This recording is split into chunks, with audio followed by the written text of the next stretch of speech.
말씀은 사도행전 17장 30절 31절 우리 지난주에 이어서 두 절 말씀, 이 말씀이 오늘 우리에게 그대로 체화되어지고 완전히 말씀이 육신되어 오신 우리 예수님처럼 말씀의 생명이 우리 죽은 육체에 나타나서 이 말씀 그대로 실제가 되어지는 그런 축복이 저와 여러분들에게 있으시기를 주 여러분 축원합니다. 우리 믿음으로 합독하고 큰 복 받습니다. 시작. 알지 못하는 시대에는 하나님이 간구하셨거니와 이제는 어디든지 사람에게 다 명하사 회개하라 하셨으니 이는 정하신 사람과 여건 천하를 공의로 심판할 날을 작정하시고 이에 그를 죽은 자 가운데서 다시 살리신 것으로 모든 사람에게 믿을 만한 증거를 주셨음이라 하니라. 아멘. 할렐루야. 주의 이름으로 예배하러 오신 모든 분들을 주의 이름으로 축복합니다. 하나님은 살아계십니다. 살아계셔서 지금도 우리의 안에서, 우리의 밖에서, 우리의 생활 반경 전 영역에서 우리와 함께 하시고 우리와 동행하시고 우리에게 넘치는 복을 허락해 주십니다. 오늘 저는 회개와 믿음이라는 제목으로 말씀을 전하고 함께 복을 받으려고 합니다. 사도행전 17장 30절로 31절을 보면 30절은 회개를 말하고 있고 31절은 믿음을 말하고 있습니다. 그래서 이 구절이 상당히 중요합니다. 그래서 오늘 우리 신앙생활은 딱 두 가지, 두 기둥만 있습니다. 성전에 보아스와 야긴이라고 하는 두 기둥이 있듯이 삼손은 두 기둥 사이에 선 나세린입니다. 그래서 늘 두 증인 이렇게 계시록에도 나오는데 딱 두 가지밖에 없습니다. 예수님이 변화산에 올라갔었을 때도 두 증인이 나타났습니다. 그 두 증인이 누구죠? 엘리야, 모세. 그렇죠. 엘리야와 모세입니다. 그렇죠?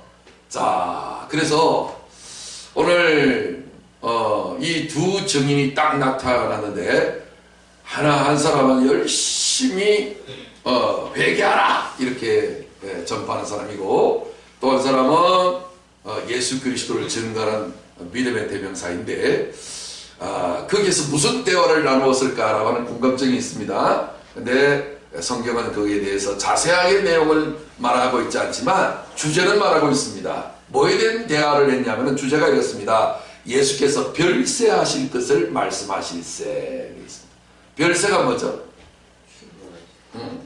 돌아가셨습니다만 한신교회 이중표 목사님이 목회 철학이 별세 목회입니다.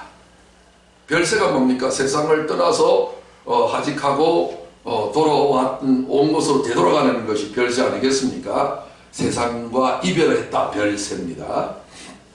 그리고 예수님이 별세니까 죽으실 것을 말씀하셨습니다. 예수님은 왜 죽으십니까? 우리에게 회개와 믿음을 이루시기 위해서 주님이 별세하시는 것입니다. 주님이 별세하지 않으시면 우리에게 회개도 의미가 없고 믿음도 의미가 없습니다. 그래서 사도 바울이 목회할 때에 딱 두 가지만 했습니다. 제일 오래 목회한 곳이 어디라고요? 기억나십니까? 아시아의 7교회 첫 번째 교회인데 계시록을 읽은 분들은 잘 아십니다. 그렇죠? 마지막 교회는 라오디가 교회. 첫 번째 교회는 여자들이 그 애를 가지기 전에 읽어야 될 성경책 에베소서 에베소 교회입니다. 그렇죠? 에베소 교회는 다 잘했는데 하나를 문제 삼았죠. 지적했습니다. 뭐가 문제였죠? 뭘 버렸다고 그랬어요? 첫사랑? 그렇죠. 첫사랑을 버렸대요. 그렇죠? 예, 그래서 첫사랑을 회복하라, 회개하라. 그렇지 않으면 네 촛대를 옮긴다. 촛대는 주님이 다니시는 통행로가 촛대가 있어야 촛대는 등불을 켜는 거잖아요. 말씀이 내 발에 등이요 내 길 빛이다 그랬잖아요. 말씀이 있는 말씀의 촛대가 등되고 촛대인데 그 사이로 다니신다. 여러분들이 말씀을 기억하고 말씀을 암송하고 말씀의 은혜를 받고 저장을 딱 해놓고 있으면 주님은 그 사이에 다니십니다. 역사하십니다. 아멘. 주님이 운행하시고 주의 음성을 들었고 주의 놀라우신 능력을 맛볼 수가 있습니다. 그러니까 말씀 없으면 등이 없습니다. 그래서 네가 그 첫사랑을 회복하지 못하면 네가 깨달았던 말씀을 내가 옮겨가겠다. 옮겨가면요 갑자기 어떻게 됐습니까? 느부갓네살 왕이 황제인데 역사 가운데 최초의 가장 위대한 황제가 느부갓네살 대왕, 바벨론의 대왕이었는데 이 사람이 교만해갖고 영광을 하나님께 안 돌리니까 그의 정신을 하나님이 회수하니까 짐승의 영이 들어가가지고 7년 동안을 이슬을 맞으면서 밖에 손톱, 머리카락 다 기르면서 풀을 뜯어 먹으면서 짐승처럼 살았던 역사적인 기록이 있습니다. 이야, 사람이 짐승 되는 건 간단합니다. 하나님이 그 영을 회수해가며 사람이 바로 짐승이 됩니다. 그래서 회개하지 않으면 하나님께서 이런 어떤 고통을 주시는데 오늘 우리 신앙생활에 있어서 사도 바울이 3년 동안이나 눈물을 흘리며 밤낮을 가리지 않냐고 3년 동안에 쉬지도 않냐고 날이면 날마다 말씀을 증거했던 메시지의 두 핵심이 뭐죠? 회개와 믿음이에요. 이 두 개는 손바닥과 손등과 같은 것이라서 아무리 믿으려고 해도 회개하지 않고는 믿어지지가 않습니다. 그냥 사람의 소문에 깍지를 끼고 믿습니다 한다고 해서 믿어지면 얼마나 좋겠습니까? 근데 이거는 믿음의 역효과, 노력의 역효과의 효과가 나타나서 더 안 믿어지고 더 불안이 되고 더 염려, 근심이, 걱정이 되고 의심이 됩니다. 그래서 반드시 믿음은 세상을 이기고 하나님이 제일 기뻐하시는 것은 믿음이고 믿어야 구원받는 거고 믿어야 영생을 얻는 거고 믿어야 의롭다움을 받고 믿음으로 세상을 이기고 육신을 이기고 마귀를 이기는데 이런 놀라운 초강력적인 하나님의 영생에 놀라우신 생명이 믿음인데 이 믿음을 얻기 위해서는 반드시 뭐 해야 된다? 회개의 과정을 통과해야 된다. 근데 사람들은 회개를 안다 모른다. 잘 모른다. 회개를 뉘우침이나 반성 정도로 알고 있어요. 그건 회개 아닙니다. 회개라고 하는 것은 패러다임 시프트입니다. 내 사고 체계가 완전히 바뀝니다. 예를 들어서 있죠. 돈 벌어서 남주냐 공부해서 남주냐. 뒤집으면 뭡니까? 돈 벌어서 남주자, 공부해서 남주자. 왜요? 주는 자가 받는 자보다 더 복이 있거든. 이렇게 패러다임이 싹 바뀌어버립니다. 땅의 생각을 가지고 있는 사람이 하늘 생각으로 뒤집어 버리는 거예요. 이거를 뭐라고 한다? 회개라고 한다. 여러분 회개하셨습니까? 자신을 잘 보세요.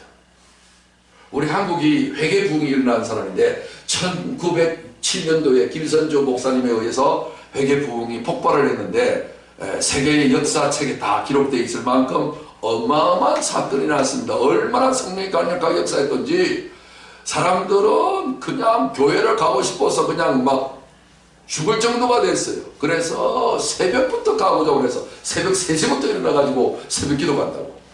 그때서부터 새벽 기도는 있었는데 새벽 기도회는 없었어요. 근데 이게 단체로 교회에 모이를 했지 않습니까? 모임이 공식적인 모임이 설정되었던 때가 1907년도였는데 세계 역사 2000년 역사 가운데 최초로 있었던 사건입니다.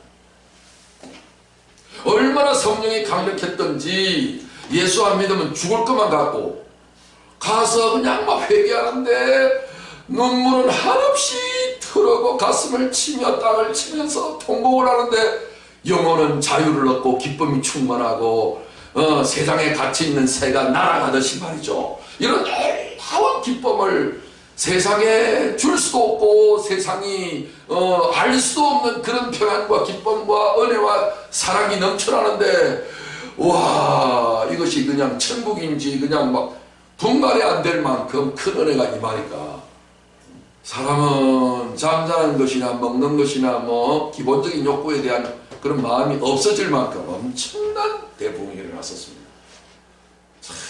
뭐 그 이야기 다 하려고 그러면 뭐 이만한 책 한 권을 다 이야기할 정도니까 어마어마한데 롱 스토리 숏 하고 그만큼 회개하니까 예수 믿으라 소리 안 해도 그냥 자동으로 믿어지는 역사가 일어났습니다. 진짜 회개는요, 믿어줘야 합니다. 아멘. 내가 믿으려고 할 수 있다면 내가 그런 깝이 되는데 우리는 그런 깜냥이 안 됩니다. 인간은 하나님을 믿을 수 있을 만큼 모르는 자를 믿을 수 없거든요. 알아야 믿습니다. 지나간 사람이 나를 믿고 따라오면 내가 당신한테 하루에 1억을 주겠소. 그러면 따라가겠습니까? 절대 그 말 믿을 수 없고 그 사람을 모르니까 알 수가 없습니다. 그러나 삼성의 재벌이 그렇게 이야기한다면 그 말은 우리가 그걸 아니까 그 말을 믿고 따라갈 수는 있겠죠. 그와 마찬가지로 인간은 하나님을 알아야 믿을 수 있는데 알 수는 없습니다. 그러니까 어떻게 믿어요? 그런데 회개하면 하나님이 은혜와 긍휼을 베풀어 주셔서 상한번세를 깨뜨리신 분은 우리 주님이시고 사랑과 은혜와 자비와 긍휼이 한이 없어지기 때문에 죽은 자를 보면 살려주고 싶은 생명의 이 속성이 발동이 되는 겁니다. 그래서 회개한다는 말은 나는 아무것도 아닙니다. 나는 nothing입니다.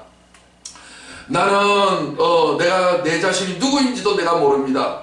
요런 자, 겸손한 자에게 하나님이 은혜를 베풀어 주셔서 회개할 수 있게 만들어 줍니다.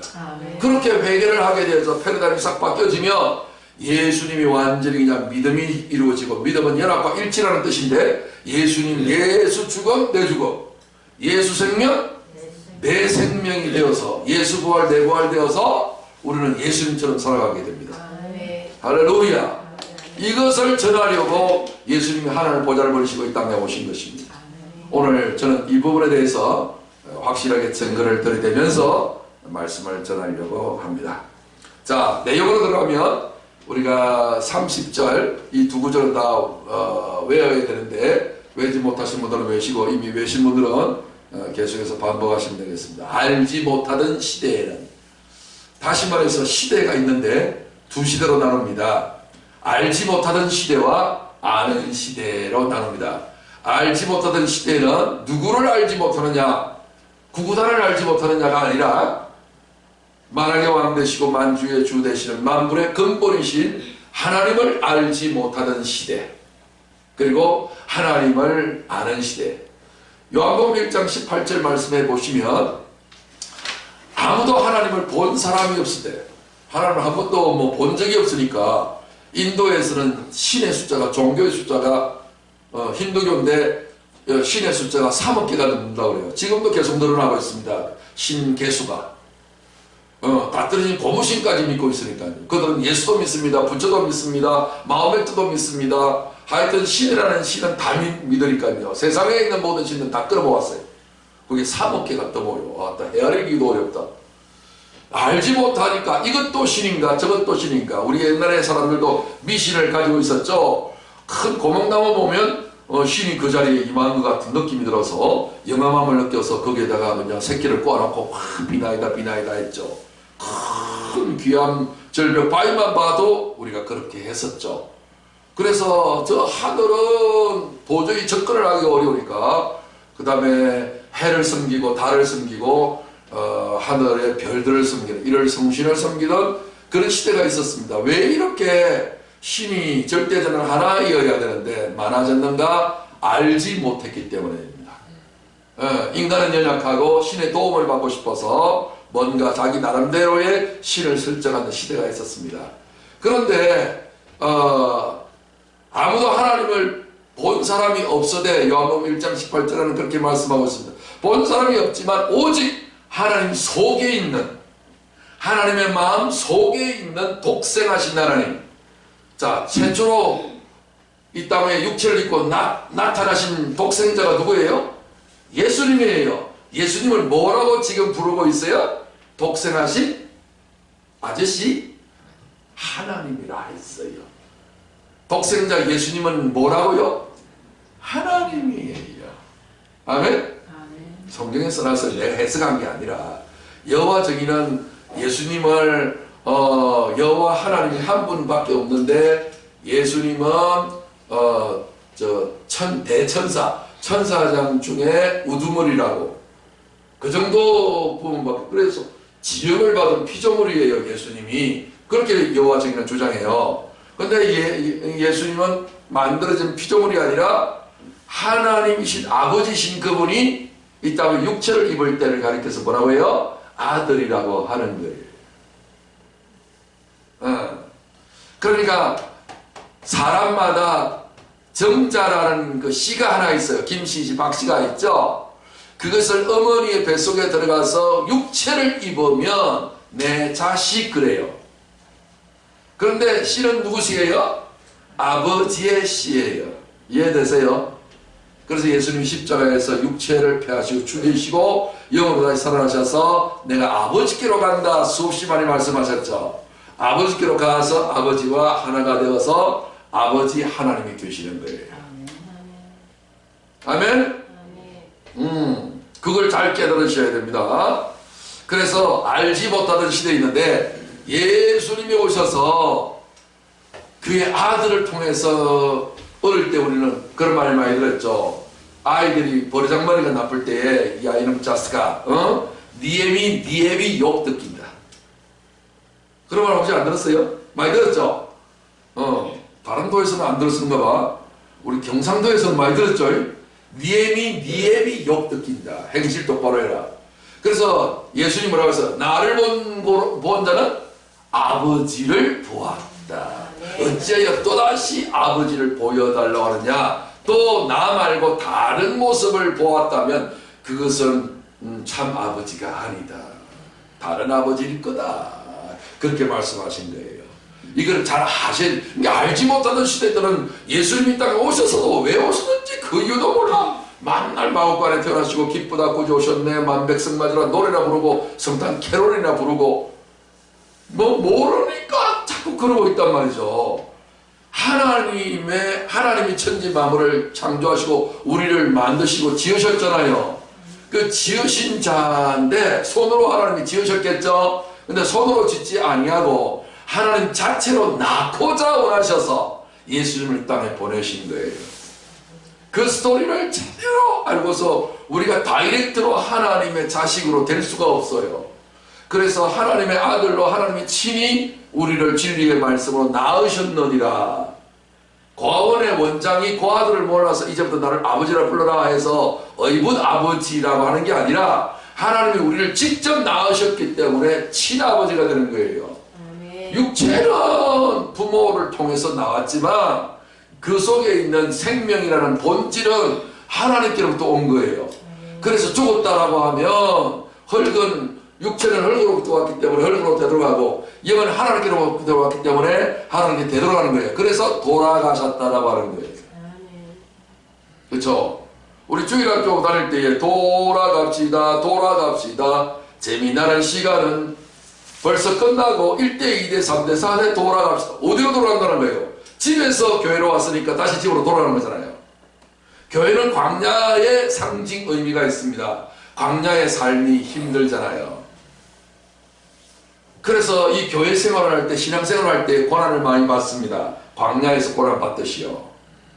그래서 이 생활이 다 끝나고 나면 우리는 약속의 땅, 가나안 땅으로 들어가서 예루살렘으로 올라가듯이 우리는 하늘나라로 가서 하나님의 보좌 우편에 올라가는 거예요. 할렐루야. 그 전체적인 우주적인 그림을 여러분 속에 각인을 딱 시켜놓고 있으면 신앙생활이 어느 방향으로 가고 있다 하는 것들을 알게 되고 속도가 중요하지 않습니다. 방향이 중요합니다. 속도가 중요하다고 막 과속 올려서 막 가는데 회전 구간에 오면 브레이크 잡으면 이미도 원심력에 의해서 튕겨나가 버리죠. 아싸비야 이러면서 막 나가는데 결국 인간은 파멸을 한다고요. 그런데 좀 느리게 간다 할지라도 정확하게 지도를 보면서 방향을 잘 찾아나가면 우리는 목적지까지 무사히 갈 수 있는 것처럼 인생은 속도가 아니라 방향이다. 시작! 인생은 속도가 아니라 방향이다. 그렇습니다. 오직 주를 향하여 방향을 잘 잡으셔야 합니다. 목표를 분명히 해야 합니다. 인생에는 삶의 모든 부분에 목적이라는 것이 있습니다. 목적이 눈목자의 관역적자입니다. 눈목자의 관역적자. 그러니까 다시 말해서 이 관역이 이렇게 있으면 이게 화살을 심어겨 가지고 딱 이렇게 쏘는 거죠. 그런데 인간은 눈이 나쁩니다. 육신의 눈이 나쁘기 때문에 관역을 제대로 못 봅니다. 이 관역이 자꾸만 두 개로 보이는 거예요. 그래서 여기를 맞춰야 되는데 자꾸만 여기 이쪽으로 맞추려고 명중했는데 결국은 이게 허상입니다.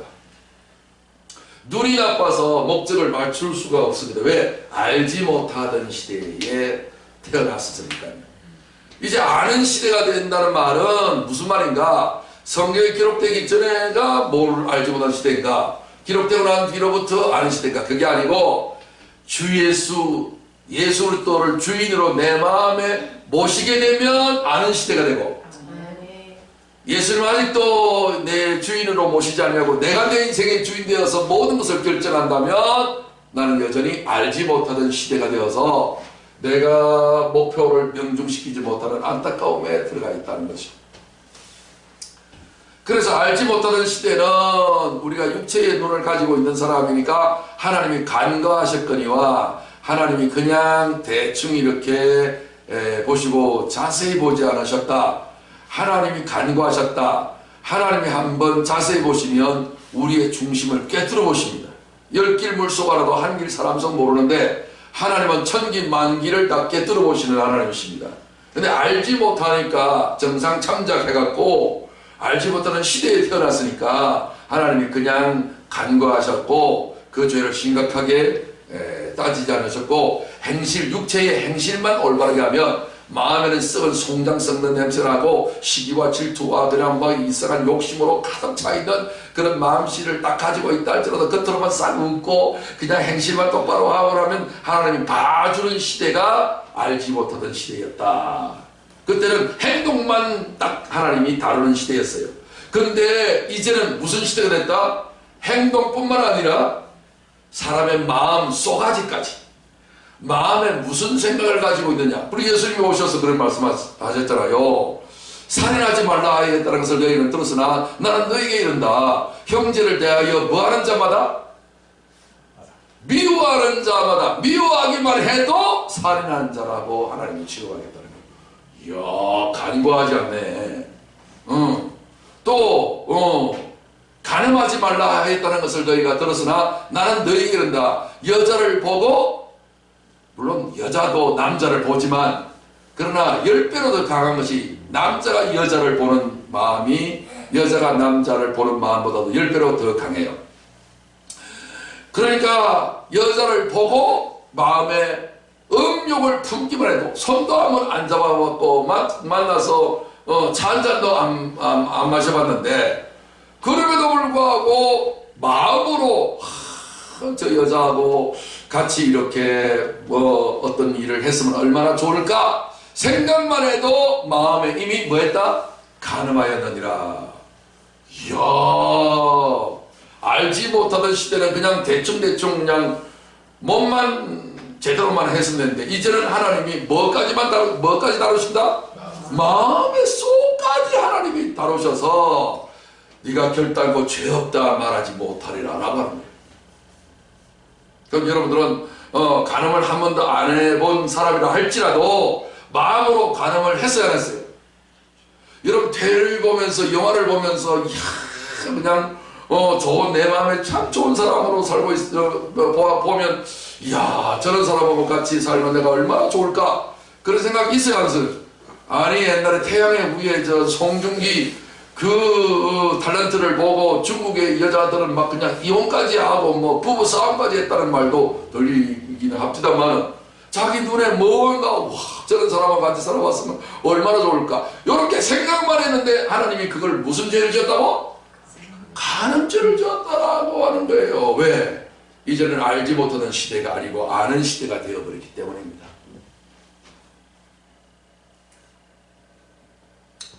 자, 이 시간에 우리가 영상을 그래서 제가 어떻게 기도드렸냐면 하나님께 이렇게 기도드렸어요. 제가 그때 2001년도에 2월에 제가 진주에 안양에 시타스에 있을 때 전주훈련 갔을 때 호텔방에서 제가 이렇게 기도드렸어요. 하나님, 저 사랑하면 서로 사랑하라고 얘기하는데 사랑하지 않는 사람들 서로 용서하라고 얘기하면서 용서하지 않는 사람들이 말하는 하나님은 도저히 못 믿겠습니다. 그런데 정말 하나님이 살아계시다면, 정말 하나님이 살아계시다면 내 앞에 잠깐 나타났다가 사라져 보세요. 이런 기도를 드렸어요. 그러면 제가 믿겠습니다. 만약에 아니면 그때 당시 호텔방에 제 물컵이 하나 있었거든요. 물컵이 스스로 잠깐 이렇게 살짝만 이렇게 떴다가 딱 내려오면 내가 하나님 믿겠습니다. 그런데 그냥 하나님이 있으니까 믿어라? 이 이야기는 제가 절대 믿지 못하는 거예요. 그러면 제가 이 말을 무시하면 되잖아요. 그런데 왜 무시하지 못했냐면 저는 기독교를 인정하지 않는데 인류 역사가 기독교를 인정하고 있는 거예요. 역사의 기준을 BC와 AD로 나눈 기준이 예수님이에요. 왜 일주일이 6일일 수도 있고 8일일 수도 있는데 왜 7일이죠? 성경에서 하나님께서 6일 동안 천지를 창조하시고 7일째 쉬셨어요. 저는 인정하지 않는데 인류 역사가 기독교를 인정하는 거예요. 그때 제가 어떤 일을 했냐면 성경 공부를 시작했어요. 왜냐하면 뭔가 있을 것 같았거든요. 제가 성경 공부를 시작하고 나서 깜짝 놀란 게 뭐냐면 제가 그랬잖아요. 하나님 당신이 보여주세요. 그럼 당신을 믿겠습니다. 라고 기도를 했었는데 성경에 보니까 실제로 예수님을 봤던 사람들에 의해서 예수님께서 십자가에 못 박혀 달려서 죽으시는 거예요. 그걸 제가 보면서 뭘 느꼈냐면 눈으로 보는 것이 믿음을 증명하는 것이 아니구나 라는 생각이 들었어요. 네. 여기서 두 가지, 그래서 제가 어떻게 기도드렸냐면 하나님께 이렇게 두 가지 이야기를 하는 중에 하나가 뭐냐면은 알지 못하던 시대에 의해서는 하나님이 자기 중심적으로 하나님 당신 살아있다며 나한테 한번 보여봐. 이게 뭐냐면 하나님보다 높은 사람의 생각과 마음이에요. 그러니까 하나님을 생각할 때 어떻게 생각해요? 하나님 정말 나를 믿게 하고 싶어? 그러니까 교만한 거예요. 자기도 모르는 사이에 교만한 거예요. 하나님 나를 한번 믿게 해봐. 벌써 어투가 벌써 이게 좀 안 맞죠. 그래서 정말 내가 한번 믿어줄게. 네가 그렇게 애를 복구를 하는데 네가 그렇게 나타내 보여주기만 하면 기적을 나한테 쇼를 한번 보여주면 내가 한번 믿어볼게. 이런 요구를 하는 거예요. 그래서 잠시 나타났다가 나 있지롱 하고서 팍 사라져가면 내가 믿을게. 그쵸? 그 다음에 물컵이라고 하는 기적이 절대로 중력의 법칙에 의해서 스스로 올라갔다가 내려가지 않는데 살짝 올라갔다가 내려갔다가 하는 기적을 나한테 보여주면 하나님이 살아있는 걸 내가 인정해 줄게 라고 교만한 이야기를 했는데 마지막에 무슨 결론을 내렸어요? 오늘 여기 있는 글처럼 눈으로 보는 것이 믿음을 증명하는 것이 아니다. 이런 위대한 말을 남겼어요. 이 축구선수 이영표가. 이 정도의 이야기할 사람은 축구선수가 아니에요. 그는 벌써 하나님의 전도자예요. 천사가 부러워하는 사람이 됐습니다. 진리를 아는 사람이 됐습니다. 여러분 누구든지 다 그렇게 될 수 있습니다. 다시 말해서 그 말이 무슨 말이냐면 직급으로 말하면 하나님의 대사관입니다. 각 한 나라의 대사만 해도 엄청나지 않습니까? 주한 미군 대사. 그렇죠? 그런데 여러분 주한 천대사예요. 천국대사. 할렐루야. 네. 세상 사람들은 그런 부분에 인정을 안 해주지만 중국, 미국, 영국이 있듯이 한국이 있듯이 천국도 있습니다. 네. 그 나라에서 파견받아 온 대사의 자격으로 성격되어지는 것이 지금 이영표가 지금 그 일을 하고 있습니다. 전국적으로 지금 가는 곳곳마다 자기가 만난 하나님을 증거하고 있습니다. 놀라운 천사 저리가랍니다. 옛날에 사람이 준비되지 못했을 때는 천사가 하나님의 대사 역할을 했습니다. 성경이 나오잖아요. 천사가 마리아에게 이르되 무서워 말라 이런 말을 하잖아요. 근데 이제는 천사를 하나님이 안 시킵니다. 사람이 없을 때는 천사를 시켰지만 이제는 하나님의 사람이 준비되어 있습니다. 하나님의 아들이 준비되어 있는데 천사 같은 하나님의 종을 시킬 이유가 없습니다. 왜? 하나님 일 시키면 상을 주거든요. 그래서 여러분들 예수를 알고 주님을 만나고 하나님 만나면 이런 여러분의 신변이 영적인 세계에서 유명인사로 등극이 됩니다. 심지어 귀신 쫓아낼 때 스게와 제사장의 7 아들이 바울이 증거하는 예수 이름을 빙자하여 빌려가지고서 내가 너희한테 시범적으로 말한다. 귀신은 나오라 했더니 귀신 나와서 하는 말이 뭐라고 해요? 내가 예수도 알고 바울도 안돼요. 할렐루야. 하나님 나라의 대사 정도는 귀신도 알아주는 존재가 됩니다. 여러분들이 이런 놀라운 하나님을 만난 증거와 책임을 가지고 있으면 이영표처럼 이제 귀신들도 알아주고 귀신은 나가 그러면 귀신이 순종하고 복종을 해요. 할렐루야. 여러분 그렇지 않으면 여러분 귀신에게 휘둘려서 되는 일이 없어요. 되는 일이 없어요. 기분 안 나빠요? 아니 귀신하고 나하고 무슨 상관이 있는데 왜 내 하는 일마다 막느냐고 이 나쁜 놈이. 근데 나는 잭 소리 하나도 모르고 귀신이 어디 있는지도 모르고 쫓아낼 능력도 방법도 모르네. 그러니까 한심한 인생이 되는 거예요. 할렐루야. 그래서 여러분들이 정말로 이 믿음을 가지는 것이 얼마나 중요한지 모릅니다. 자, 그래서 지금 자기가 이영표가 자기의 지난 시절을 이야기합니다. 뭔가 하나님을 믿고는 싶은데 이게 잘할 수가 없어가지고 알지 못하던 시대에 속해져 있었으니까 그냥 하나님 앞에 기도하기를 그런 식으로밖에 기도하는 하지 못하는 거예요. 이제 그런 기도는 응답이 안 되겠죠. 하나님을 내 인생의 빵꾸를 때우는 서비스 업자로 이용해 먹는 교만한 것을 교만한 줄도 모르고 할 테니까요. 그래갖고 아까 맨 마지막에 이야기를 했죠. 자기는 그렇게 하나님을 기도를 했는데 역시 뭐 나타나질 않죠. 그런데 성경 공부를 하면서 그때 성경 공부를 하는 것도 완전히 믿음을 가졌기 때문에 성경 공부를 하는 게 아니라 하나님을 한번 알아보고 싶어서 성경 공부를 한번 해본 건데 성경 공부를 하면서 놀라운 깨달음을 하나 얻게 됐다는 거예요. 어쩌든지 하나님의 말씀을 가까이 하면 이런 놀라운 일을 알지 못하던 깨달음을 가질 수가 있는 거예요. 자, 그래서 깨달음을 딱 가졌는데 뭐라고 깨달음을 가정해요? 분명히 성경을 보니까 예수님이 능력과 기적을 행하시고 십자가 달려 돌아가시고 놀라운 막 부활도 하시고 이런 이야기 사건이 수없이 일어났는데 그걸 다 봤잖아요. 봤는데도 역시 못 믿는 거야. 참 신기합니다.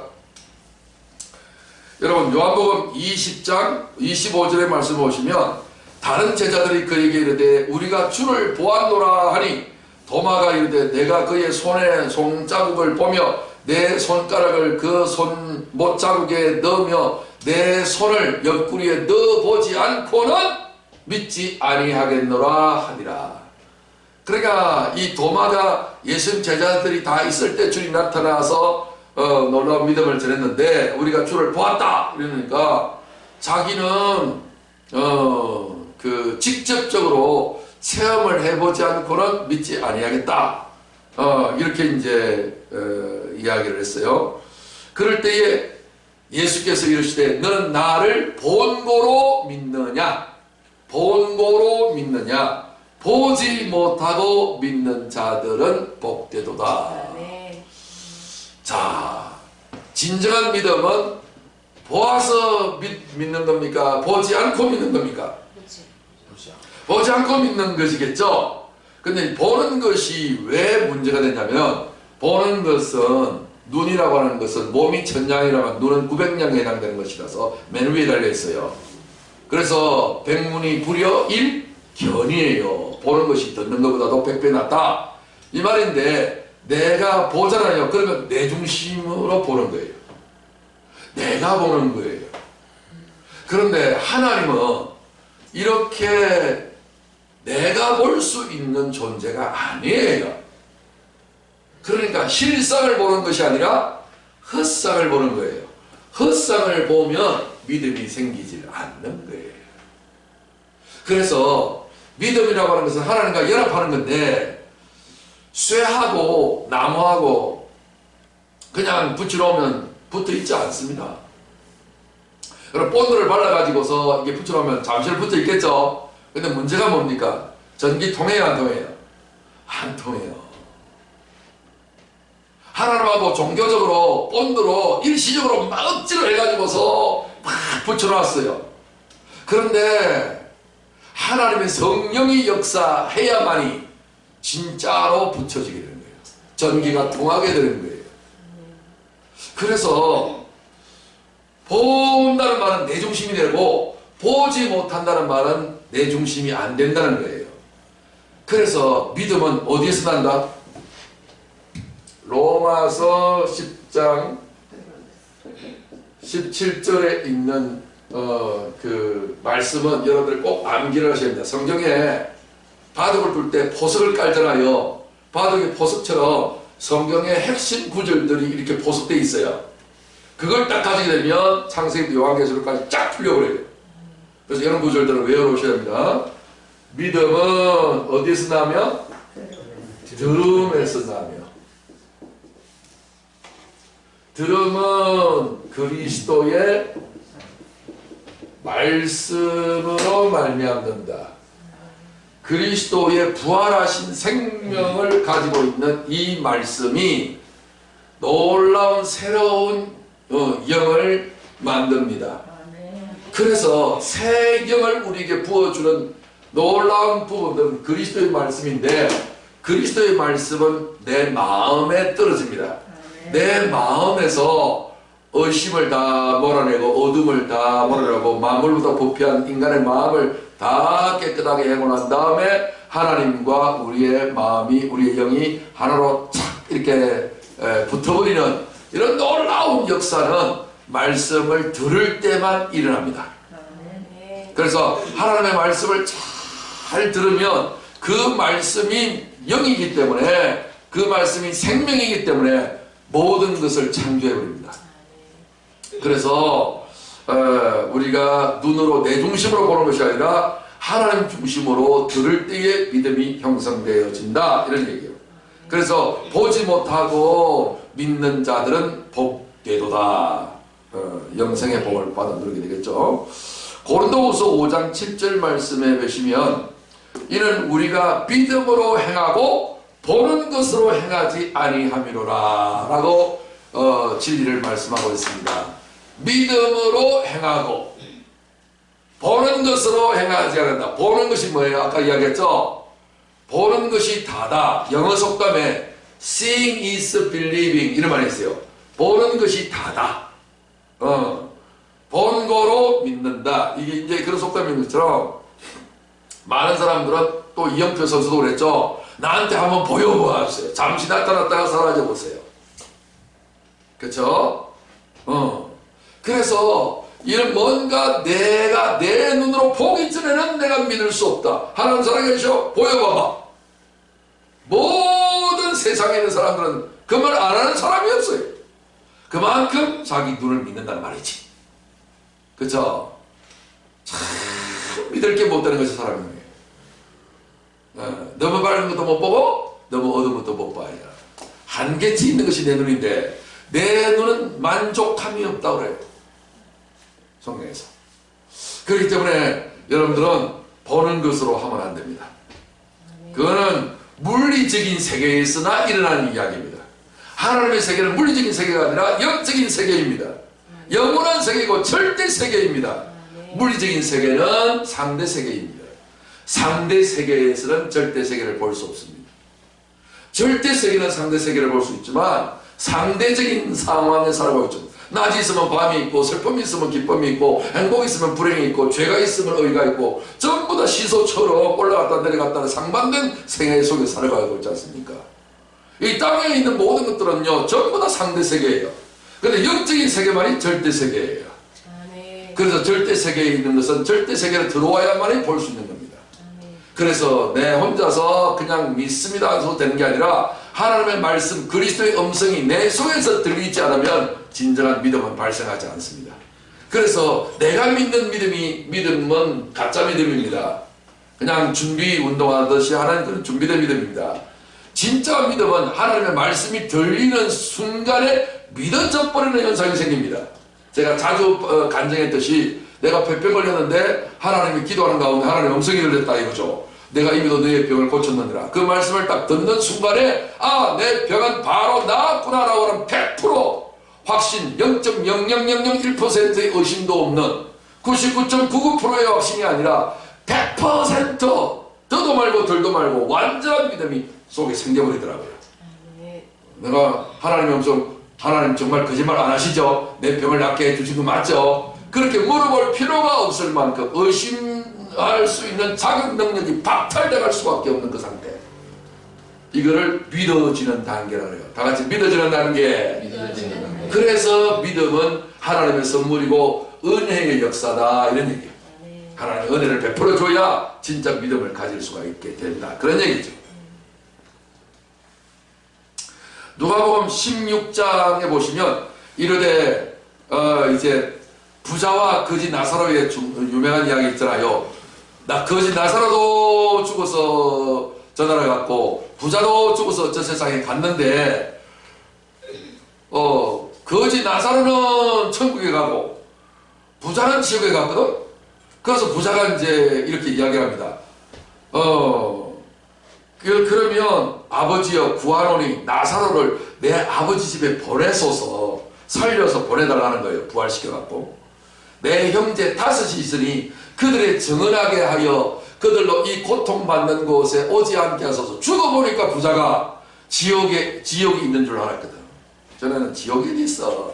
이렇게 까불어 샀다가 이제 지옥에 와서 불꽃 가운데 고통을 당하는 삶을 살고 있으니 얼마나 괴로운지 몰라. 그런데 자기 형제 5이 있는 거예요. 자기하고 합치면 6명이죠. 그러니까 인간을 대표하는 거예요. 인간의 이야기를 이렇게 한 형제들의 이야기로 주님이 지금 예를 들어서 말씀하고 있습니다. 그래서 이 형제 5이 아직도 안 죽고 육체로 살아가고 있으니 죽은 나사로를 살려서 부활시켜가지고서 기적처럼 저들에게 나타내서 여기 있던 상황에 대해서 당신의 형님이 먼저 죽어서 저 세상 갔는데 천국에 안 가고 지옥에 가셔서 불꽃 가운데서 그렇게 고통을 당하고 있어서 내가 부탁받고 왔다고 이렇게 이야기해달라는 거예요. 아브라함이 이르되 그들에게 모세와 선지자들이 있으니 죽은 나사로를 살려서 번거롭게 가서 그렇게 증언할 필요가 없다. 그러니까 오늘 말하면 목사님들이 있으니 목사님들한테 들으라. 그랬더니 부자가 뭐라고 해요? 이르되 그렇지 아니하니이다. 아버지 아브라함이여 만일 죽은 자에게서 그들에게 가는 자가 있으면 회개하리다. 뭐하리다? 회개하리다. 제일 센 거잖아요. 센 방법이잖아요. 죽은 자가 살아나가지고서 그들에게 증거하면 그들이 생각을 바꿔서 완전히 회개하면서 이제 정말 하나님을 믿고 잘 살 겁니다. 그랬더니 이르되 모세와 선지자들에게 듣지 아니하면 왜요? 믿음은 들으리다. 모세와 선지자가 자기 말을 하는 것이 아니라 하나님께로부터 받은 말씀을 전하는 그냥 심부름꾼이잖아요.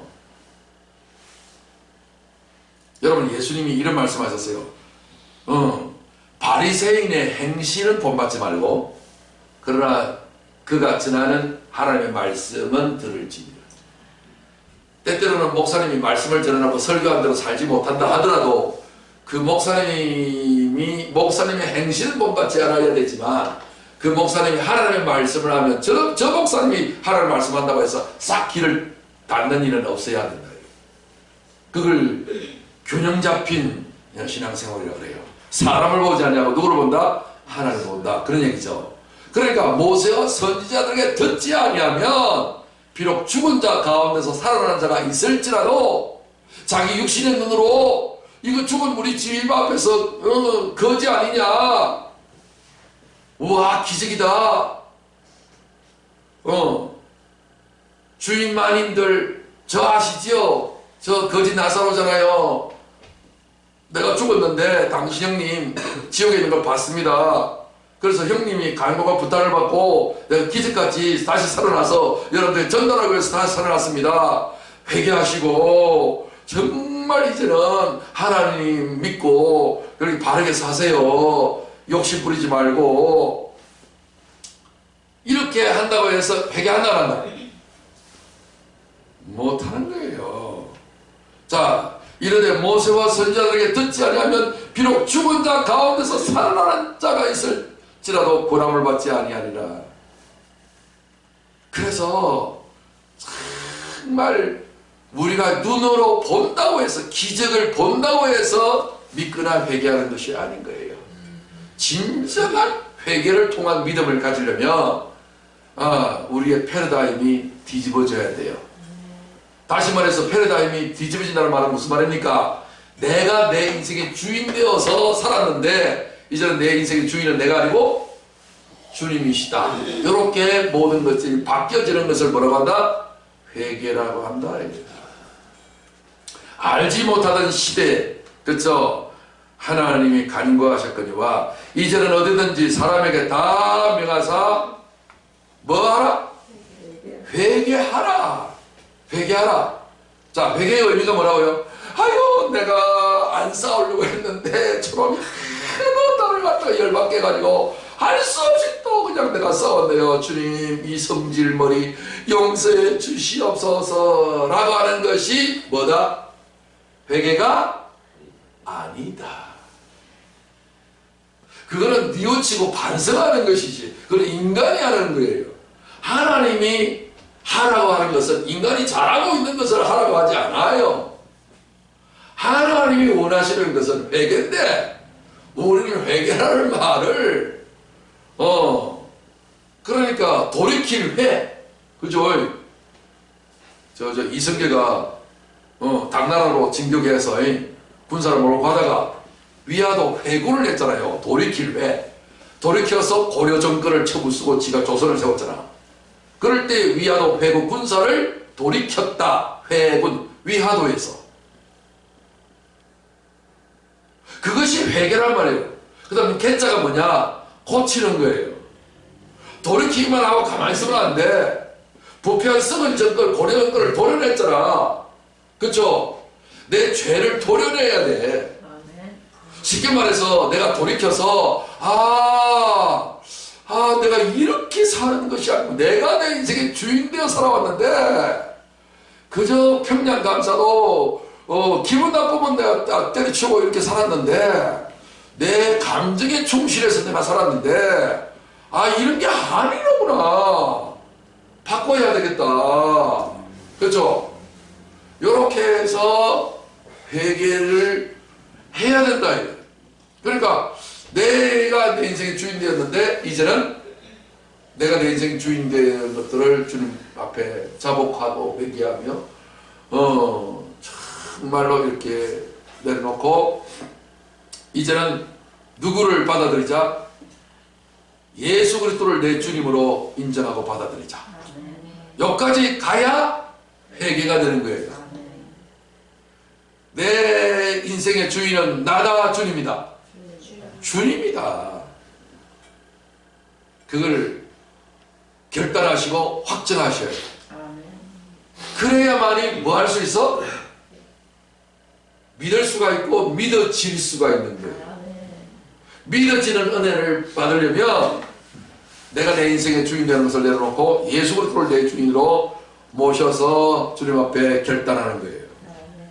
이 부분에 대해서 이영표는 이렇게 이야기합니다. 일이 됐을 때 저에게는 어떤 질문을 제가 많이 받았냐면 이런 질문을 되게 많이 받았어요. 누군가가 저에게 너는 누구를 믿니? 라고 말할 때 저는 나는 나 자신을 믿지.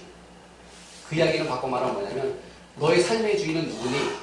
라는 질문이었고 저는 그때 나의 삶의 주인은 당연히 나지. 왜냐면 내가 원하는 대로 가고 내가 원하는 것을 하니까 라는 생각이 들었어요. 그런데 제가 시간이 좀 지나고 나서 하나님을 믿고 나서 보니까 내 삶의 주인이 나라는 사실 그리고 내가 나를 믿는다는 사실은 정말 엉터리라는 사실을 제가 발견하게 됐습니다. 자, 제가 한 가지 예를 한번 들어볼게요. 만약에 우리가 각자가 자신의 삶이 자신이 주인이어서 자신의 인생을 자신이 디자인한다 라고 만약에 생각한다면 여러분들 어떻게 디자인하시겠어요? 인생에서 가장 중요한 게 뭐가 있을까요? 제가 느끼기엔 첫 번째 국적. 어느 나라에서 태어나는가. 이거 너무 중요하죠? 아프가니스탄이나 북한에서 태어나면 진짜 힘듭니다. 그 다음에 성별. 여자로 태어날 것인가 남자로 태어날 것인가. 너무나 중요하죠. 시기. 2000년도에 태어날 것인가 2차 대전 당시에 태어날 것인가. 2차 대전 당시에 태어나면 전 세계 어디에서 태어나도 힘듭니다. 그 다음에 부모. 어느 부모 밑에 태어나냐에 따라서 내 삶이 달라지죠.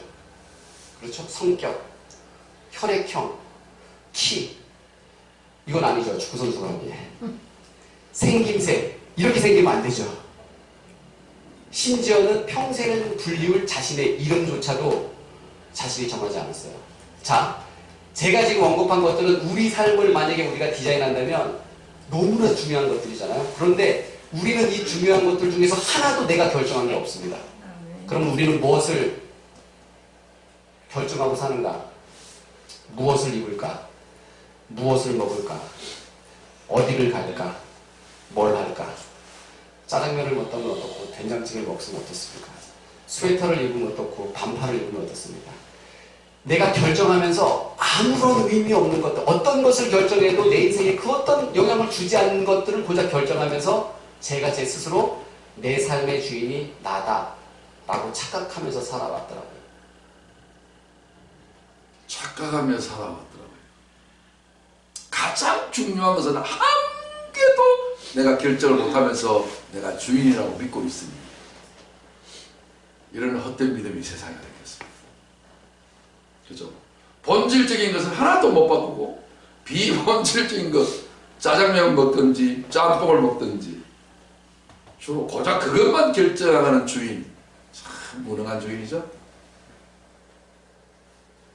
주인이라면 모든 능력이 있어야 되는데 아무것도 바꿀 수 없는, 그죠? 내 인생을 다시 한번 뭔가 썼다가 좀 잘못 써서 지우고 새로 쓰면 되는데 인생을 새로 쓸 인생이 누가 있냐고요. 그냥 끌려가는 거예요. 그래서 이 주인 되어지는 착각 속에 살았던 것에서 내려놓기만 하면 하나님의 긍휼과 은혜로 주어져서 진짜 주인이 나타나서 주인 없는, 목자 없는 양같이 유리 방황하는 삶이 아니라 이제는 여호와는 나의 목자시 내가 부족함이 없는 정말 풍성한 생명을 누릴 수가 있게 되는 것이겠죠. 일이 됐을 때 자, 내가 나 자신의 주인이라면 내가 나 자신에게 해줄 수 있는 것이 고작 짬뽕 짜장면입니다. 그러나 주님이 내 자신의 주인이 되신다면 주님이 나를 위해서 못 해줄 것은 또 뭡니까? 사망에서 생명으로, 빛의 어둠에서 빛으로, 무능력에서 능력자로 하나님은 바꿔주십니다. 너희가 내 말에 순종하고 나를 믿는 자가 되어진다면 세계 모든 민족이 뛰어나게 하실 것이에요. 다시 말해서 신적 능력을 발휘하게 만들어주겠다는 거예요. 그래서 이스라엘 백성들은 신의 백성으로 생각했기 때문에 작은 약소 민족과 인구를 가지고 있었지만 그 당시에는 강대국을 두려워하지 않았습니다. 왜? 하나님이 그들과 실제로 함께 하셨으니까요. 애굽의 그 100만 대군을 물속에 넣은 것은 이스라엘 백성들이 아니라 이스라엘 백성들이 믿고 있는 하나님이 주인 되었으니까 그런 일을 하시잖아요. 나라를 좌지우지 들었다 놨다 세계 열강과 강대국을 마음껏 주무르실 수 있는 능력은 하나님을 주인으로 삼고 있었을 때 가능한데 이스라엘 백성들이 교만해갖고 자기들이 주인 삼아서 교만의 너서리를 들고 있으면 하나님께서 그들을 열국에 팔아버리신다.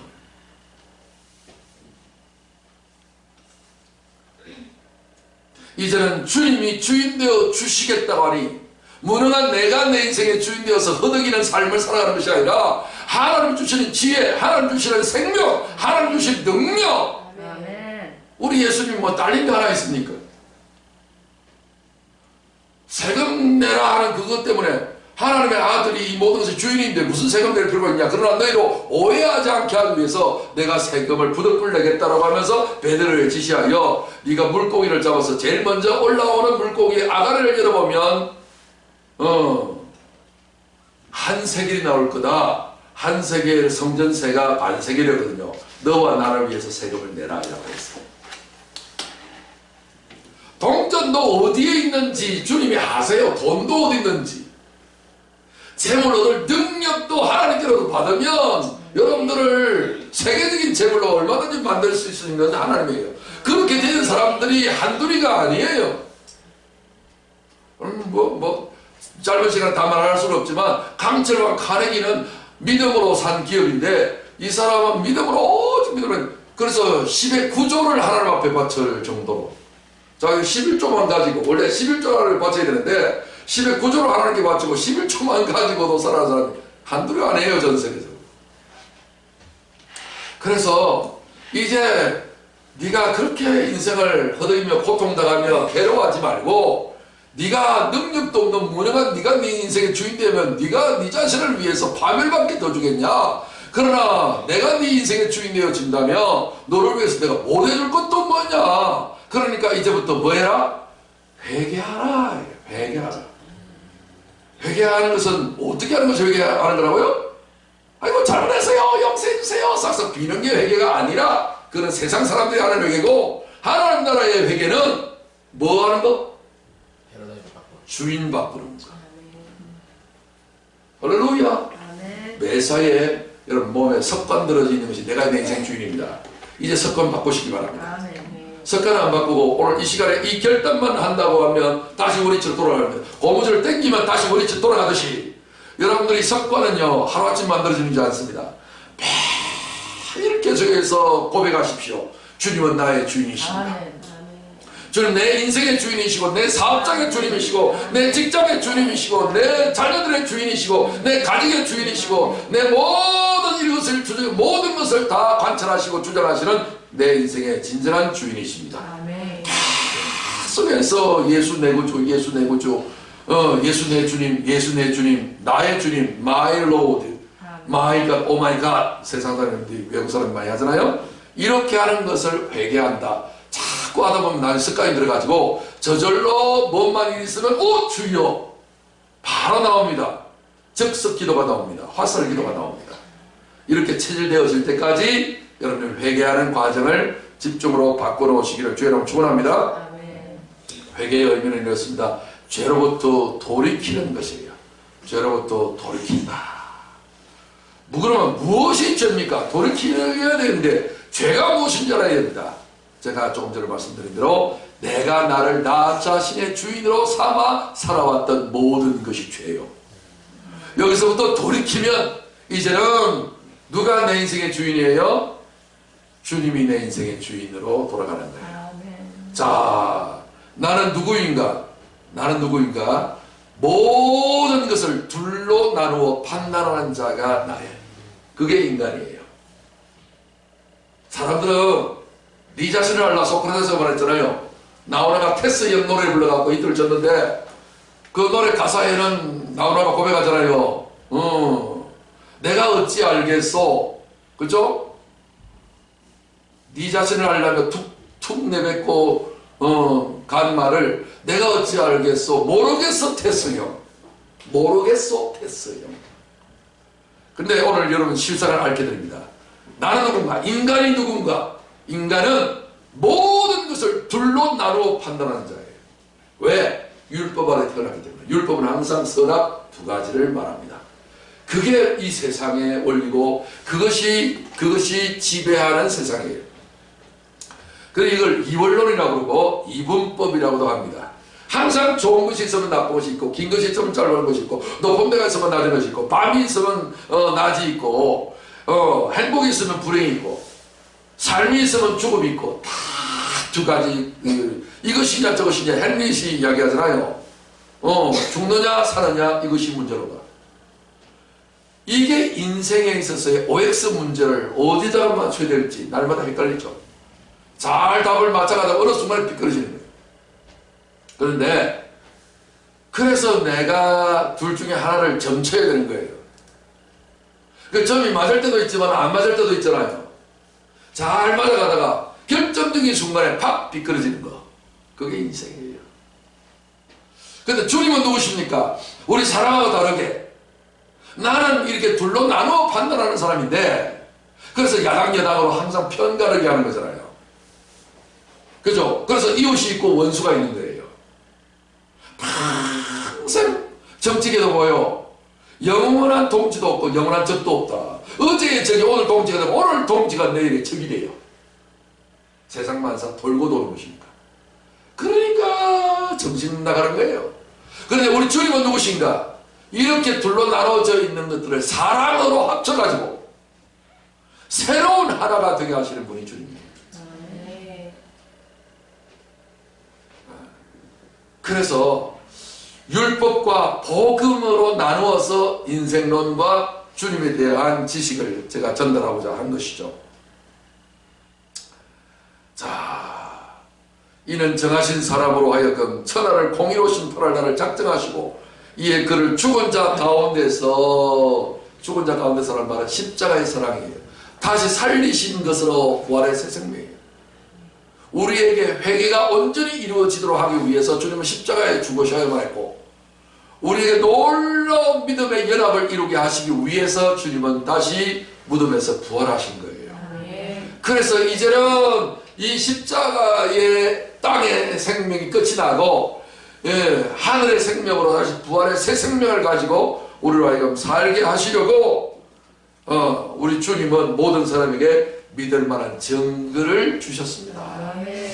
주님이 모든 종교의 교주들, 모든 인생들 다 죽었는데 주님이 다시 살아나신 부활이 주어지지 않는다면 이거는 믿을 만한 증거는 못 되는 거예요.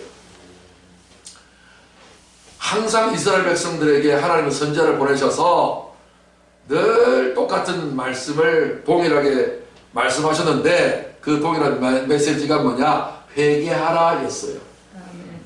마지막 선지자가 요한입니다. 그 요한의 메시지도 뭐예요?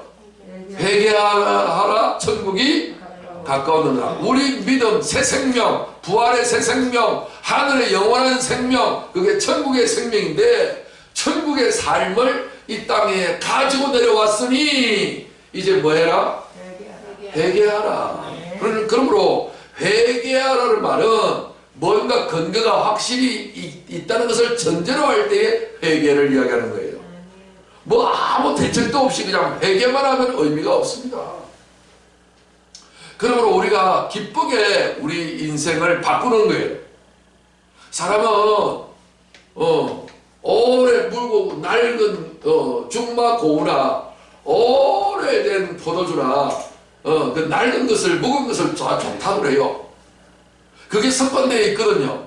근데 새로운 것을 바꾸라 하는 것은 사람들이 싫어해요. 근데 새로운 것을 바꿀 수 있을 근거가 있어야 돼요.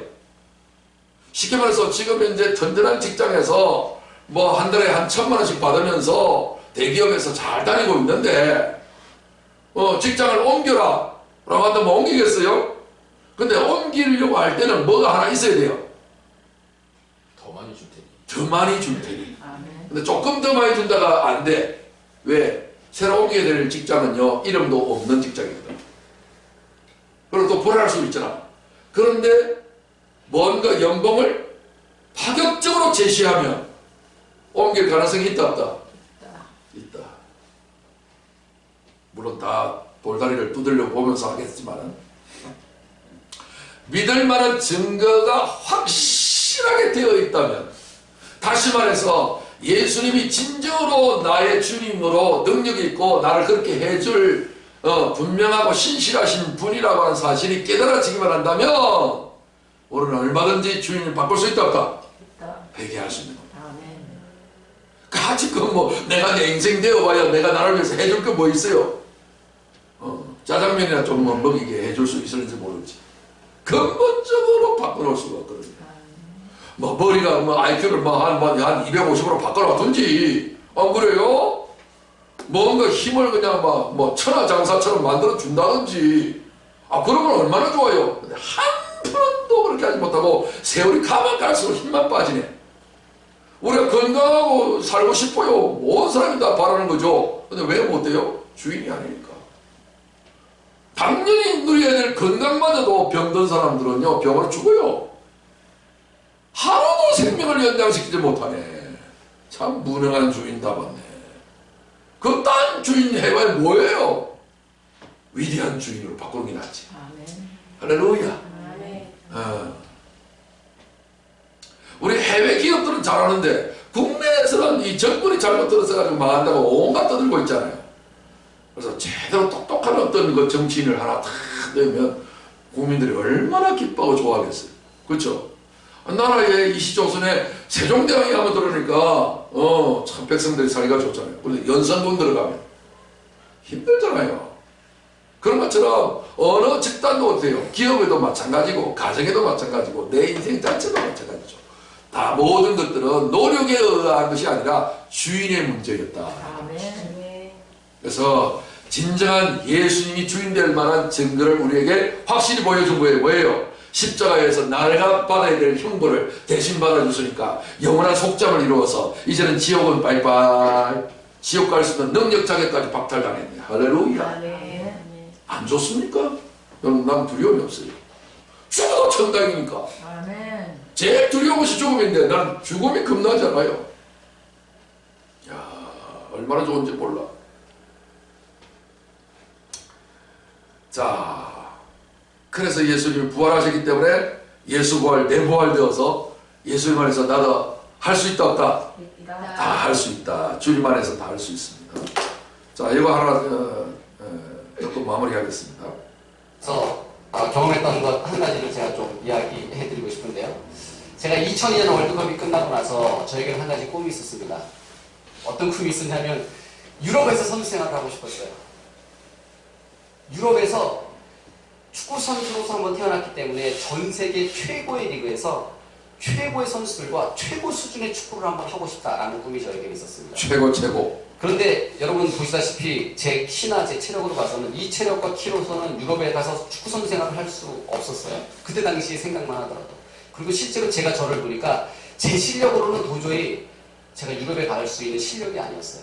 그런데 제가 2002년 월드컵이 끝나고 6개월 동안 매일같이 새벽 기도를 했어요. 하나님 저 유럽에 보내주세요. 6개월 새벽 기도. 물론 저는 그 기도가 잘못된 기도라는 것도 알고 있었어요. 왜냐하면 제가 성경 공부를 통해서 하나님을 믿는 것이 우리가 하나님을 이용해서 뭔가 얻어내는 것이 믿음이 아니라는 사실을 저는 그때 성경 공부를 통해서 알고 있었거든요. 여러분 모두가 다 아는 것처럼 미신과 믿음이 있는데 미신은 나 자신은 변하지 않은 채 신의 마음을 바꿔서 내가 원하는 것을 얻어내는 것. 이거는 미신이죠. 그런데 믿음은 뭐냐면 여러분들께서 다 아시는 것처럼 절대자이신 그분, 틀리지 않는 그분 앞에 내가 나아가서 잘못된 내가 바뀌는 것이 믿음이거든요. 그런데 제가 하나님 저 유럽에 보내주세요 라고 말하는 이 기도는 미신적인 기도 같은 거예요. 뭔가 잘못됐다라는 생각이 들었어요. 근데 그럼에도 불구하고 저는 이 기도를 6개월 동안 했습니다. 왜냐하면 제 능력으로는 불가능하다고 생각했으니까요. 2002년 11월 24일 11시 30분 온누리교회 3부 예배에서 제가 예배 전에 찬양을 하는데 갑자기 제 가슴이 뜨거워지기 시작했어요. 그리고 눈물이 막 나기 시작했어요. 그러면서 갑자기 가슴이 뜨거워지면서 뭔가 제 가슴 속에 쑥 들어오는 거예요. 그리고 나서 한 가지 음성이 들리는데, 하나님의 음성이 들리는데 뭐라고 들리냐면 이런 음성이 들리는 거예요. 갑자기 내가 너를 유럽에 보내주겠다. 제가 너무나 깜짝 놀랐죠. 그래서 성경책에 기록을 했습니다. 왜냐하면 하나님께서 또 생각이 바뀌실 수도 있기 때문에 제가 빨리 이제 하나님께서 생각이 못 바뀌시도록 빨리 이제 제가 성경책에 기록을 했죠. 2002년 11월 24일 하나님께서 나를 유럽에 보내주시겠다고 약속하셨다. 온누리교회에서 제가 서빙고 예배를 드리고 나왔어요. 근데 제 마음속에 어떤 생각이 드냐면 나 이제 유럽 가는구나. 너무 큰 확신이 드는 거예요. 하나님의 음성도 들었으니까요. 그런데 결정적으로 내가 언제 가지라는 이야기가 안 드는 거예요.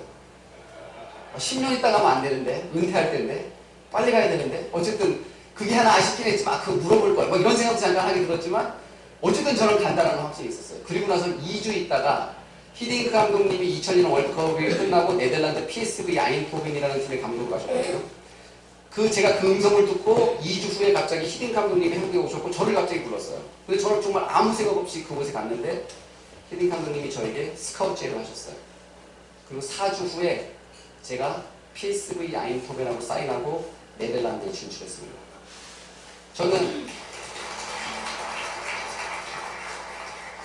많은 사람들이 저에게 묻습니다. 어떻게 유럽에 갔냐고요. 그런데 저는 확실한 것 하나는 제가 실력이 있어서 간 것이 아니라 저는 정말 하나님께서 보내주셨어요.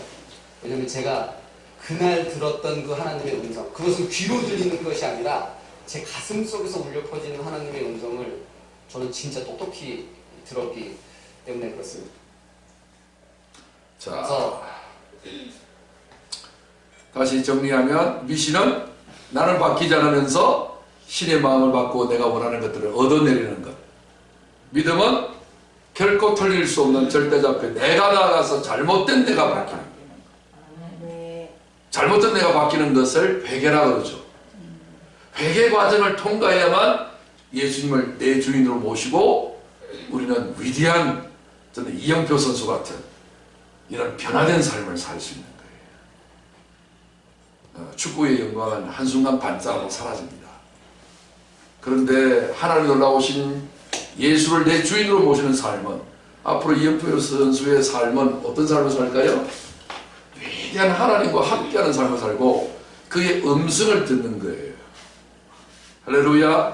네. 여러분들이 예수님이 내 인생의 주인이라면 그거는 끄다놓은 보리자루처럼 가만히 있는 분이 아니에요. 나를 위해서 뭔가를 준비하시고 예배하시고 역사하시고 이끌어주시고 때때로는 내가 필요할 때는 나의 믿음을 위해서 말씀 음성까지라도 들려주시기까지 해요. 저도 이제 그런 음성을 이제 간간히 많이 들었죠. 여러분들에게도 이런 놀라운 음성을 듣는 것을 뭐라고 하느냐면은 증거라 그래요. 모든 사람에게 믿을 만한 뭐를 주셨다? 증거를 주셨다. 다시 말해서 믿을 만한 증거라는 말은 믿음이 저절로 믿어져 버리는 증거를 주셨다는 거예요.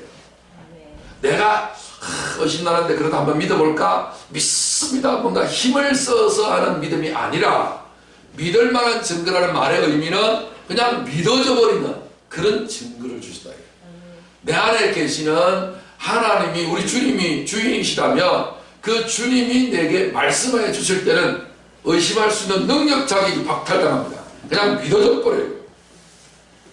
자, 그렇기 때문에 이 믿음을 주시는 우리 주님을 우리가 믿는 삶이 우리가 올인하는 삶이 얼마나 중요한지 마지막으로 하나 더 들어보겠습니다. 한 가지 이야기를 하겠습니다. 여러분 잘 아시는 것처럼 프랑스 17세기를 살았던 프랑스의 수학자 겸 물리학자 겸 신학자였던 파스칼이 어떤 이야기를 했냐면 이런 이야기를 했어요. 인생은 도박이다 라는 이야기를 했습니다. 그 인생은 도박이다 라는 말이 어차피 한번 태어나서 사는 인생 멋지게 한번 살아보자 이런 말이 아니라 모든 인간은 결정을 한다는 거예요. 무슨 결정을 하는가? 하나님을 믿는 것에 자기 인생을 걸든가 하나님을 믿지 않는 것에 자기 인생을 걸든가 하나님이 살아계시지 않다, 거짓이다라는 것에 여러분의 삶을 베팅을 했어요. 그곳에 여러분이 걸어서 인생을 걸어서 이겼어요. 그럼 하나님이 안 계시잖아요? 그럼 여러분은 이긴 거죠? 그럼 무슨 상태죠? 죽은 이후에 무의식의 상태. 그렇죠? 근데 여러분이 여러분의 삶을 하나님이 계시지 않다는 것에 베팅을 했어요. 졌어요. 그럼 어떻게 되죠? 지옥이 있는 거죠. 그럼 여러분들은 지옥에 가는 거예요. 자, 반대로 이제 여러분들이 여러분들의 삶을 하나님이 있는 것에 베팅을 했어요. 죽었어요. 하나님이 없어요. 그럼 어떻게 되죠? 무의식의 상태. 여러분들이 여러분의 삶을 하나님이 있는 것에 베팅을 했는데 죽었더니 하나님이 계세요. 이겼어요. 어떻게 되죠? 여러분은 천국 가요. 자, 이제 와서 딜이 들어가도록 하겠습니다. 여러분이 만약에 하나님을 믿지 않는 것에 여러분의 삶을 걸면 여러분은 이겨야 본전이죠. 근데 만약에 여러분들이 하나님이 계신 것에 여러분들의 삶을 걸면 어떻게 되죠? 저도 본전이에요. 무엇을 선택하시겠습니까? 여러분, 제가 만났던 하나님을 반드시 만나는 바로 그 순간이 됐으면 좋겠습니다. 마지막 말. 영표는 하나님 만났다 안 만났다? 만났다. 자기가 만나는 하나님. 자기처럼 여러분 모두가 하나님 만나는 사람이 되길 바랍니다. 근데 하나님 만나는 것이 바다 끝에까지 가서야 만나는 것도 아니고 하늘 꼭대기에 올라가서야 만나는 것이 아닙니다. 하나님 만나는 것은 성경은 말하기를 네 마음에 있고 네 입에 있다 그랬어요. 계속해서 내 마음으로 내 마음에 교만한 내 주인 된 것을 자꾸 내려놓고 겸손하게 자꾸 내려놓고 내 입술로 하나님 앞에 예수님 내 주님이다 시인하게 되면 하나님을 만나는 일이 빠르게 이루어집니다. 할렐루야. 제가 그 비법을 알고 있습니다. 그래서 하나님을 사모하는 마음을 자꾸 가지시면 하나님을 만나는 시간이 점점 빨라지고 가까워지고 하나님에 대해서 그냥 너그나게 생각하면 좀 멀어집니다. 그래서 영적인 세계에 가깝다 멀다, 우리 서로가 저 가까운 사이다 먼 사이다 그런 말 하죠. 먼 친척보다 가까운 이웃 사촌이 낫다라고 하는 것처럼 주님과 내가 더 가까워지려면 사모하는 마음이 자꾸 있어야 되는데, 사모하는 마음이 있어지려면 우리가 말씀과 기도로 깨어 있어야 되고 자꾸 반복해 줘야 되고, 그러면 사모하는 마음이 뜨거워져요. 뜨거워지면 주님의 음성이 빨리 들립니다. 역사가 많이 일어납니다. 그래서 세상에 성공하기 위해서라도 밤낮 불철주야 힘쓰고 있었잖아요. 우리가 주님 만나는 것보다 인생에 성공하는 것은 없잖아요. 이영표는 축구로 성공한 사람이지만 예수 믿어가지고서 더 빛이 나는 사람이에요. 혼자만 그런 게 아니라 많은 어떤 축구 선수들이 그 당시에 있었죠. 그런데 이영표 선수는 하나님을 제대로 만난 사람이기 때문에 지금 해설자로도 상당히 인기를 달리고 있고, 그리고 앞으로 남은 생애에 수많은 영향력을 전 세계적으로 미칠 수 있는 사람이 되겠어요. 입에 하나님의 말씀을 전하는 사람이 됐거든요. 그보다 더 강한 영향력은 없어요. 그래서 이영표 선수를 통해 가지고서 하나님이 엄청나게 영광을 받으시고, 그는 죽어도 더 영광스럽게 되어질 사람이니, 사람은 살아서 하나님 영광 받으니까 좋고 죽으면 영생 복락을 누리는 사람이 됐으니 얼마나 복이 많은 사람인지요. 그래서 여러분들도 예수님을 내 인생의 주인으로 모시고, 그것이 그냥 머리에서만 관념 속에서만 이루어지지 않고 집중적으로 계속해서 시인하고 마음으로 믿고 입으로 시인하게 되어지면 놀라운 믿어지고 시인하게 되어지는 그런 영광이 여러분에게 나타나게 될 줄로 한 믿습니다. 가지 자, 배팅을 도박이라 했으니까 도박은 배팅을 하잖아요. 올인 그런 거 있잖아요. 이것을 선택이라는 말로 바꿔놨어요. 내가 내 자신의 주인으로 사는 것. 모든 판단의 중심은 나고, 주님을 내 인생의 주인으로 모시고 사는 이 모든 것은, 모든 판단을 판단의 중심은 주님인 거예요. 우리의 실제적인 삶 속에 판단이 중요합니다. 선택이 중요한 겁니다.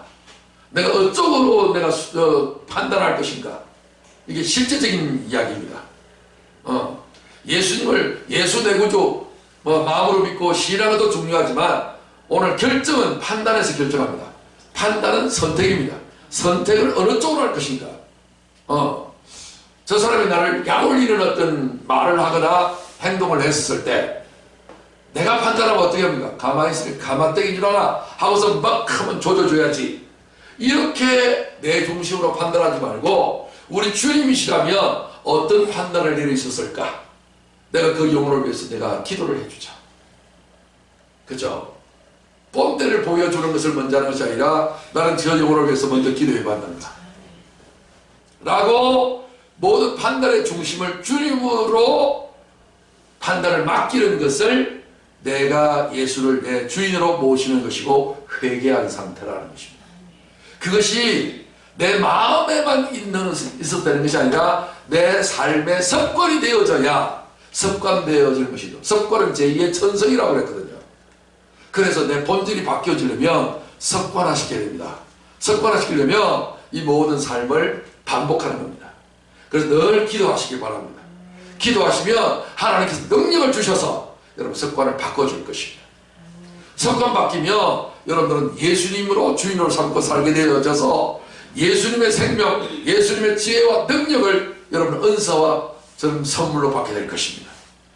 그런 많은 영향력을 미치게 되고 사람들 앞에 인정도 받게 되어서 사람들을 이끄는 지도자로서 여러분들은 위대한 삶을 승리하며 살게 될 것입니다.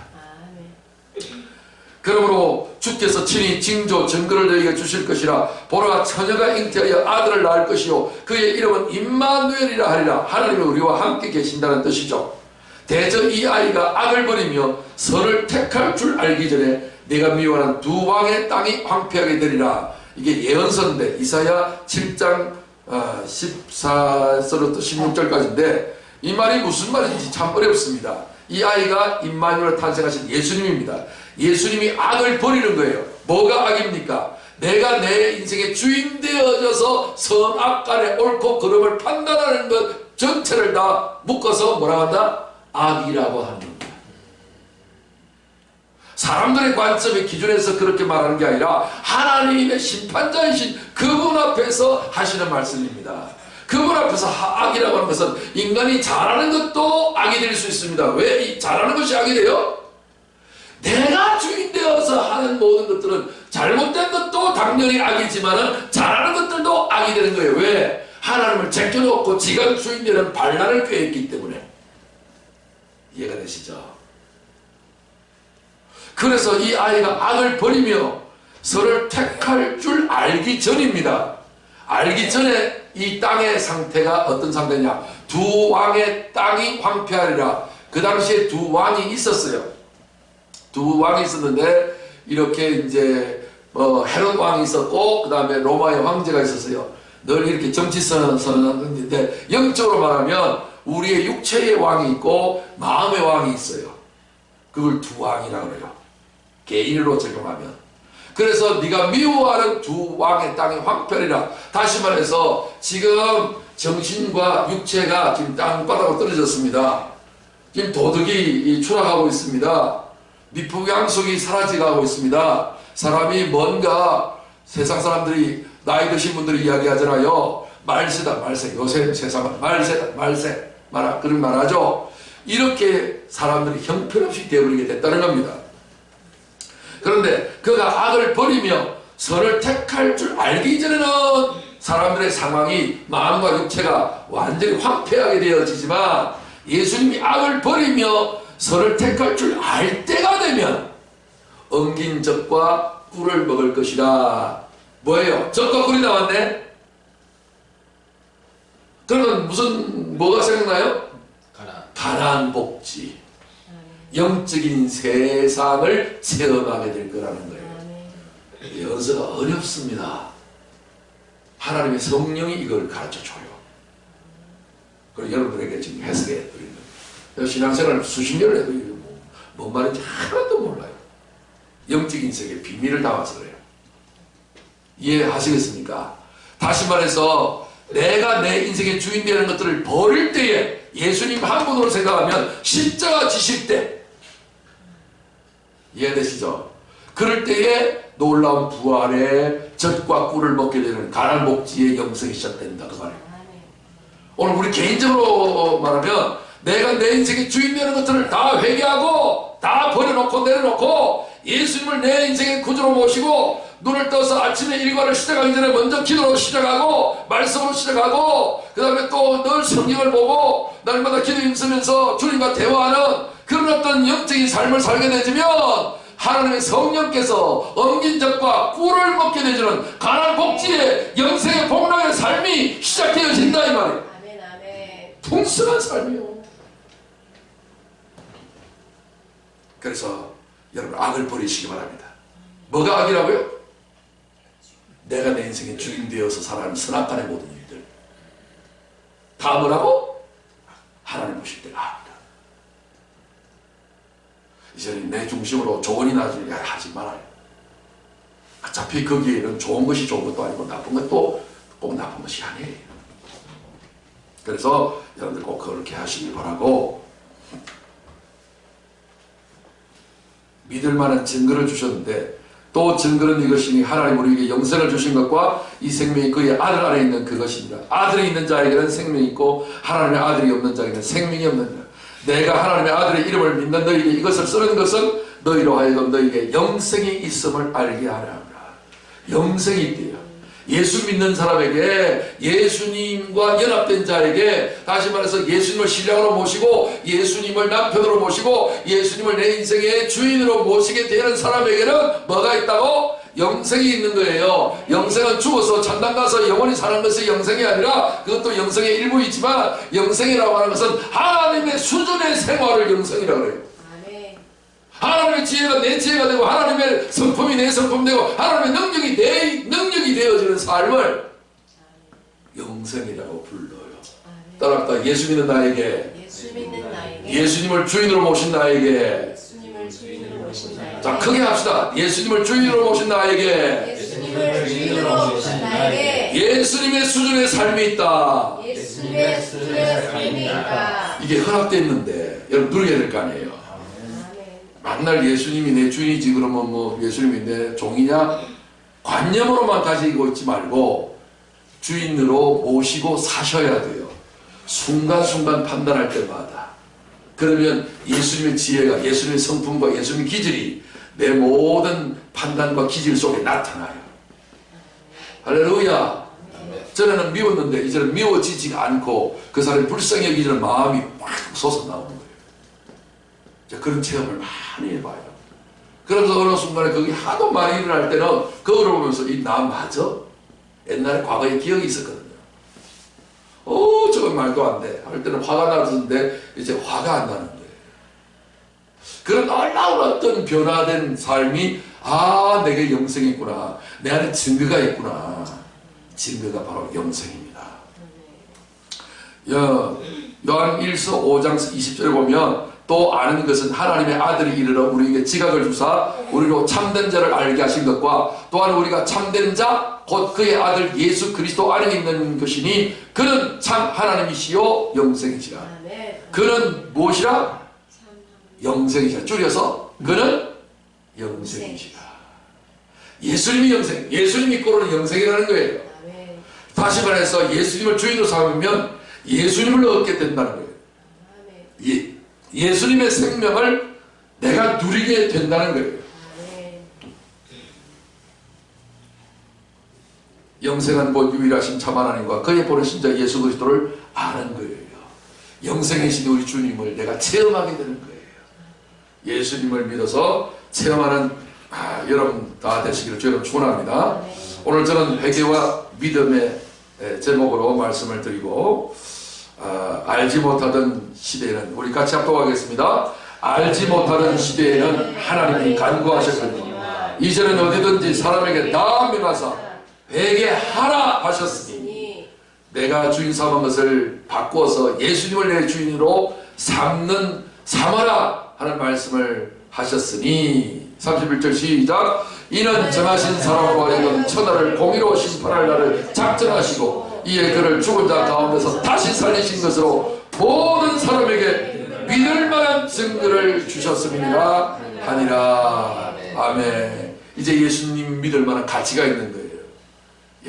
연봉 이제 1억 2천이 아니라 한 달에 1,000만 원이 아니라 한 달에 1억 2천 정도 될 수 있는, 그 이상으로 될 수 있는 파격적인 어떤 제안을 한 것처럼 이제 믿을 만한, 내 자신을 바꿀 수 있을 만한, 회개할 수 있을 만한 확실한 증거가 예수 부활하신 예수님의 인생의 주인 되셨으니 이제는 위대한 인생을 이영표처럼 내가 살아갈 수가 있을 것이다. 아멘. 이영표 축구선수, 축구만 공만 하는 그 사람도 이렇게 하나님을 만나니까 세계적인 사람으로 변화되고 천사가 부러워하는 사람이 됐는데 이제 우리 차례가 된 것입니다.